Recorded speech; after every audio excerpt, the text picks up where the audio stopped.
Կարվա գույնները հույս ունենալով, որ ժամանակը կհերիքի դրա համար։ Չնայած այս ձևաչափը ամենալայն ժամանակային հնարավորությունն է տալիս ելույթների առումով։ Ուրեմն 2021-ից 2025 թվականներին Հայաստանի Հանրապետությունում համախառն ներքին միջին տարեկան աճը կազմել է 7.9%։ 7.9%։ Ուզում եմ ընդգծել, որ նույն ժամանակաշրջանում աշխարհում միջին տնտեսական աճը կազմել է 4.1%։ Հայաստանի Հանրապետությունում աճը կազմել է 7.9%։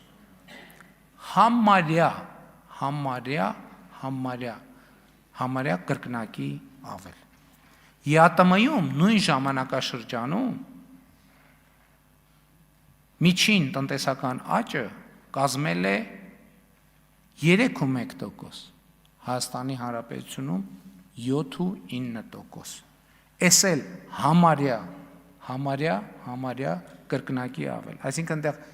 կրկնակից մի քիչ պակաս էր, ստեղ կրկնակից շատ ավելի ավել էր։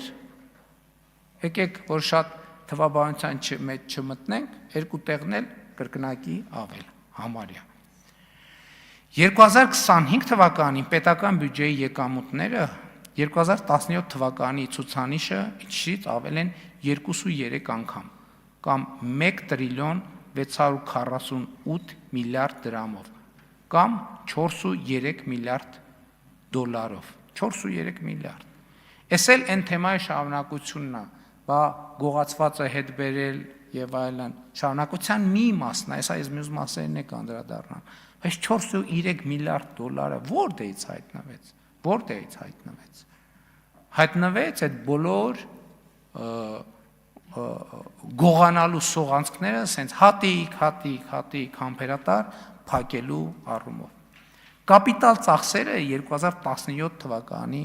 նկատմամբ, այսինքն կապիտալ ծախսերը դպրոց, մանկապարտեզ, ճանապարհ, ջրագիծ եւ այլն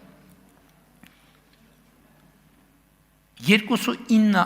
անգամ աճել են 2025 թվականին։ Եվ սրանք 17-ը 25-ի համեմատ, 25-ը 17-ի համեմատ, բայց սա տարին տարվա հետ համեմատելու տվյալներն են, բայց կուտակային տվյալները իրանք ավելի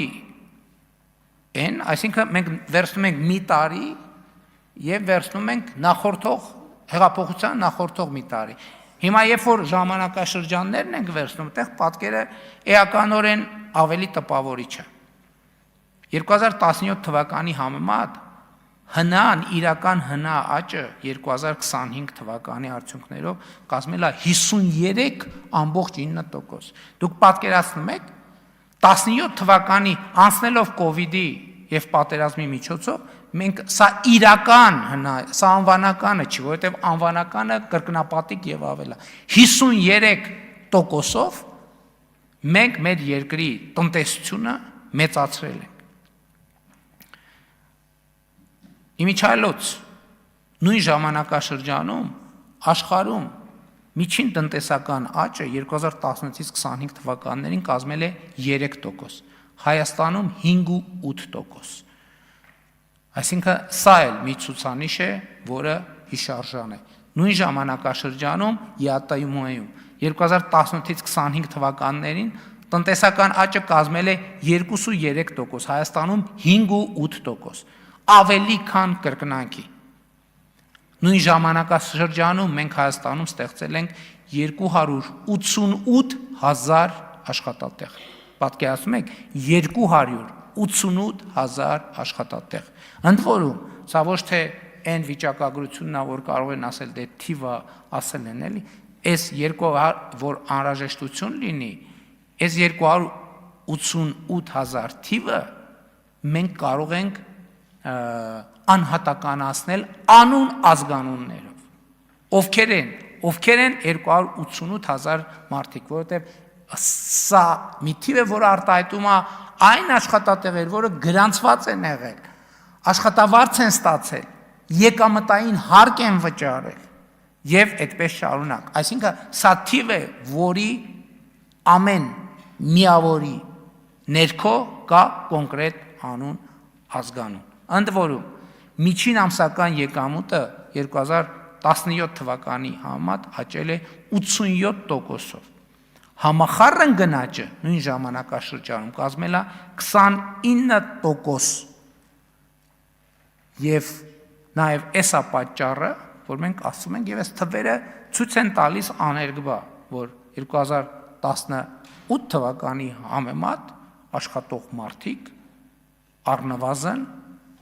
55 եւ ավել տոկոսով ավելի լավ են ապրում։ Այս ցուցանիշը հիմնավորվում է բազմաթիվ տվյալներով։ Նախորդ տարի զեկույցի քննարկման ժամանակ ես մի հաշվարկ էի արել, ցույց տալով, որ հեղափոխության արդյունքում 2018 թվականից 2024 թվականը պետական բյուջե լրացուցիչ մտել է 4.2 միլիարդ դոլար։ Այդ ելույթը կա, ես հիմա չեմ ուզում նորից մեջ բերել, մանրամասն անդրադառնեմ, այսինքն ինչի մասին էր դա, որ հեղափոխության բերած տեմպի շնորհիվ 4.2 միլիարդ լրացուցիչ դոլար մտել է պետական բյուջե։ Այսինքն եթե հեղափոխությունը չլներ, նախորդ շրջանի բյուջեի աճի տեմպը ավելանար, մենք կունենայինք 4.2 միլիարդ համախառն ավելի պակաս եկամուտ։ Այսօր արդեն ուրախ եմ արձանագրել, որ նույն մեթոդաբանությամբ 2025 թվականի արդյունքներով հեղափոխության գինը կոպիտ ասած Հայաստանի Հանրապետությունում 6.6 միլիարդ դոլար, 6.6 միլիարդ դոլար։ Եվ էլի հաշվի առնելով, քանի որ կարող են լինել քննարկումներ, շատ լավ, եկեք գնաճի ցուցանիշները հաշվի առնենք, հանենք 6 միլիարդ կամ չգիտեմ, այսինքն հաշվարկը անենք, թիվը 6.6 միլիարդ է, գնաճի թիվը հանենք, ինքը կլինի, ասենք, ենթադրենք 5.5 միլիարդ մաքուր առանց որևէ այլ գործ ունի, 5.5 միլիարդ։ Հիմա շատ կարևոր մի հարց կար հնչի, բա այդ փողերը ինչ են կարել, ուր են այդ փողերը։ Եվ падգամավոր Սերգեյ Բագրատյանը նախորդ նիստերից մեկի ժամանակ հարց տվեց, ասեց աջակցության տարբեր ծրագրեր կան եւ այլն, բա հաշվարկ չունեք այդ աջակցության ծրագրերով ինչքան աջակցություն եք ցուցաբերել մարդկանց։ Եվ մենք արեցինք այդ հաշվարկը եւ ճիշտն ասած այդ հաշվարկը, եթե շատ անկեղծ ասեմ, մեզ էլ զարմացրեց, որովհետև խոսքը ինչի մասին է, խոսքը ամենատարբեր ծրագրերի մասին է, որ կառավարությունը որևէ օրենսդրությամբ պարտավոր չէր անել։ Այսինքն աջակցության ամենատարբեր օրինակ, խելացի անասնագոմի ծրագիր 50%-ի հետվճար, որը քաղաքացիներին է գնում։ Եվ հարգելի գործընկերներ, ուզում եմ արձանագրել, որ 2018-ից 2025 թվականները մենք ուշադիր եղեք 1 տրիլիոն 410 միլիարդ դրամի աջակցության ծրագրեր ենք իրականացրել, որ մենք ուղղակի այսպես վերադարձրել ենք տարբեր ծրագրերով Հայաստանի Հանրապետության քաղաքացիներին։ Սա 3.7 միլիարդ դոլարի մասին է։ 3.7 միլիարդ դոլար մենք 2018-ից ի վեր պարզապես տվել ենք մեր քաղաքացիներից։ Սկսած այդ ծրագրերը տարբեր են, սկսած անկանխիկ եղանակով բաներից, վճարումներից, կենսաթոշակառուներին եւ նպաստառուներին հետվճարի ծրագիր, դրամական աջակցություն 3 եւ ավելի երեխա ունեցող ընտանիքներին, երեխա ունեցող ընտանիքների բնակարանային ապահովման աջակցության ծրագիր, ասենք բարձր տեխնոլոգիական արդյունաբերության ոլորտում գործող կազմակերպություններին եւ անհատ ձեռնարկատերերին աջակցության ծրագիր, ասենք օրինակ այդ ծրագիր 31 միլիարդի աջակցություն ենք ցուցաբերել։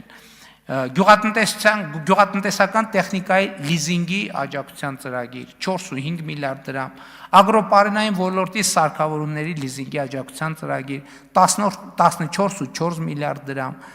Տնտեսության արդիականացման միջոցառման պետական աջակցության ծրագիր, այս ծրագրիներն են լիզինգ անվանում, 52.8 միլիարդ դրամ, այս սենց հաշվել ենք անկանխիկ եղանակով ու տվել ենք հազարավոր քաղաքացիների, խաղողի ժամանակակից տեխնոլոգիաներով մշակող ինտենսիվ պտղատու այգիների և հատապտղանոցների հիմնման համար վարկային տոկոսադրույքների սուբսիդավորում 17 միլիարդ դրամ, ինտենսիվ այգեգործության զարգացման սուբսիդավորում 59 միլիարդ դրամ։ Այսինքն մենակ այս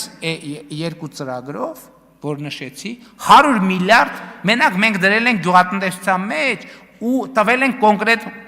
ենք կոնկրետ մարդկանց։ Ու ընդ որում, ես ինչ որ ասում եմ, էլի, սա նենց բան չէ, որ դե տվինք մարզպետին, մարզպետը քաղաքապետին, քաղաքապետը գյուղապետին, գյուղապետն է ժողով առավ, գառը մորթեց, գինին դրին, կերան խմեցին, ուրախացան, ծափ տվին, ամեն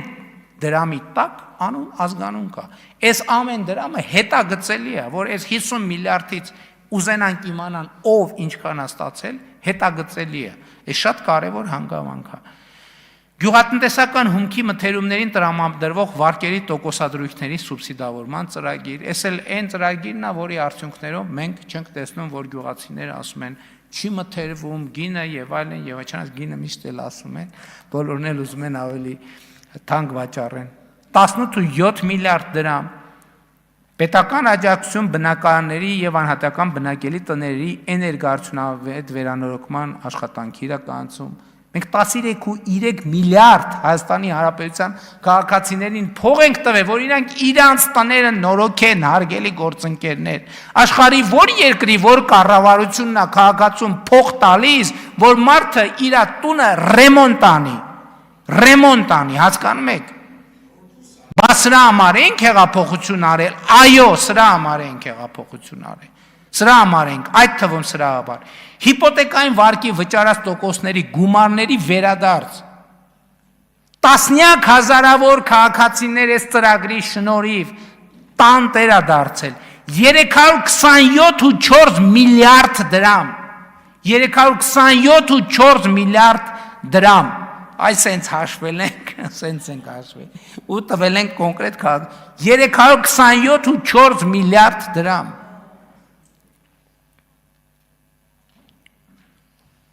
Հայտարարատու համարվող անձանց օրենսդրությամբ սահմանված սոցիալական ծախսերի ուղղություններով կատարված ծախսերի փոխհատուցում 9.1 միլիարդ դրամ։ Եվ այսպես շարունակ, այսինքն 3.7 միլիարդ դրամ 3.7 միայն այս այնա, որ անհատապես վերադարձրել ենք քաղաքացիներին։ Եվ սա է այն, ինչի համար այդ թվում սա է, որ հեղափոխությունը Հայաստանում տեղի ունեցել։ Հիմա ես ուզում եմ վերադառնալ 2018 թվականի մայիսի 15-ին 2018 թվականի մայիսի 15-ին իմ արած մի հայտարարության։ Երբ որ ես ներկայացնում եմ առողջապահության նորանշանակ նախարարին, այս հայտարարությունը նաև տարբեր առիթներով տարբեր տեղերում հնչեցրել եմ։ Ոլորտում արկա առաջնահերթություններից է Հայաստանում բժշկ սպասարկման եւ բժշկական օգնություն կարիք ունեցող որևէ անձի համար ապահովել պայմաններ, որ նա չմնա հիվանդանոցների դռներին։ Ես այս հայտարարությունը, հարգելի գործընկերներ, արել